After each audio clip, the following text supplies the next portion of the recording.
Hi, I'm from Ottawa, Ontario, Canada.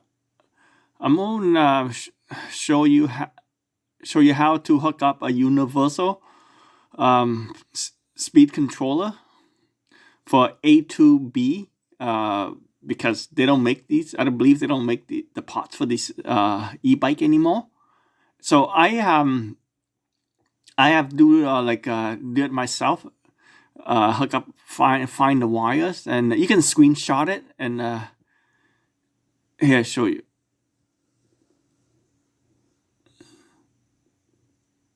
Just screenshot that, and I'm sure you can figure it out. The universal controller that I use is like a very basic one. It has like no light function. Okay, so good luck, and reply if you think you need to. Thanks. Bye.